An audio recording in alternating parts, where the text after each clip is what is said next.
Mabait kasi siya. Tapos yung pag ina-approach ka niya, iba siya. Parang normal na ano lang.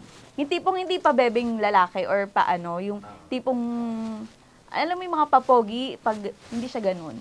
Kai!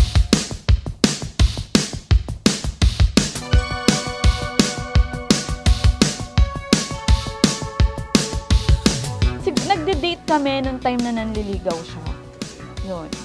Siguro pa, ano, nung naging kami, ayun, month of April, talagang ano sir, parang madalas yung pagde-date namin, kahit simple lang yung, ano, hindi din sir, alam mo, kasi yan, iba pareho kaming staff. As in, wala, parang normal lang, karinderya.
December, so malapit na mag-Christmas. Parang December 20-ish yun eh, mga ganon.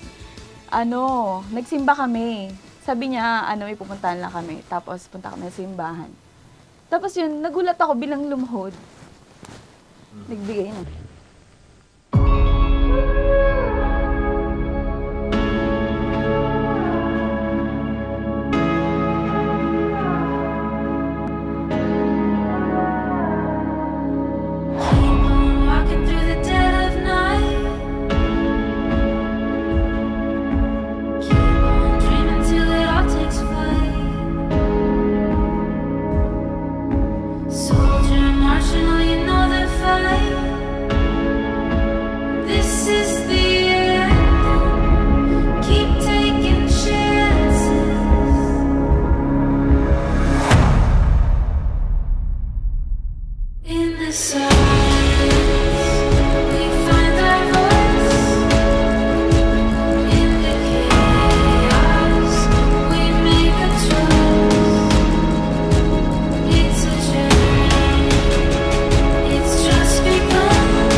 Bukal ba sa iyong loob ang pagparito upang makaisang dibdib si Arjon na iyong pakamamahalin at paglilingkuran habang buhay?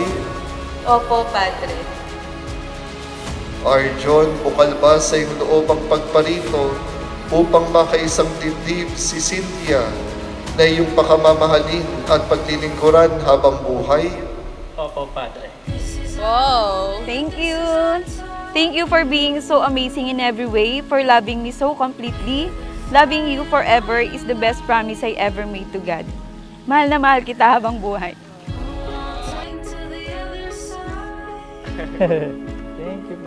I was a little late to be your first, but I want all of my last to be with you. I'm so glad I have you. See you later. I love you. Yun! Oy! Oy! Maraming salamat sa gift.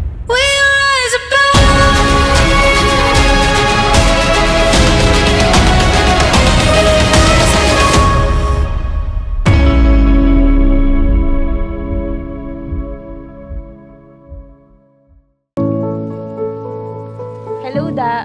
Finally, ito na talaga. It's a yes. At finally, asawa na ang itatawag ko sa'yo. Alam mo, hindi ko in-expect na ikakasal ako kasi feeling ko wala naman magkakagusto sa akin eh. Kung ano yung narating natin sa buhay ngayon, kahit kayong dalawa, hindi man karapat-dapat, pero ang Diyos ang nagpagindapat.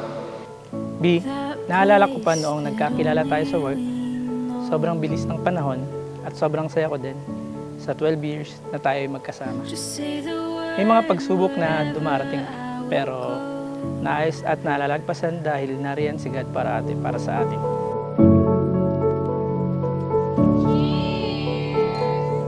In your arms is where I found. Pero alam mo, nung dumating ka sa buhay ko, lahat ng negatibong akala ko, sobrang nabago mo. Salamat sa palaging pakikinig sa Diyos at pagsunod. Ako pala talaga yung para sa'yo. Sobrang saya ko kasi magkasama tayo sa bagong chapter ng ating buhay. That place that only we know.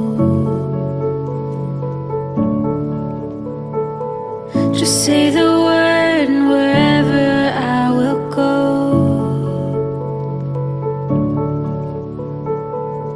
Up the mountain range and through the snow. Salamat dahil hindi mo kinakalimutan ang pangako mo kay Papa. Noon, nung humingi ka sa kanya ng basmas para pakasalan ako. Maraming challenges at trials na maaaring dumating sa ating pagsasama at patuloy tayong mananalig sa Panginoon, ay malalagpasan natin ang bawat pagsubok ng buhay.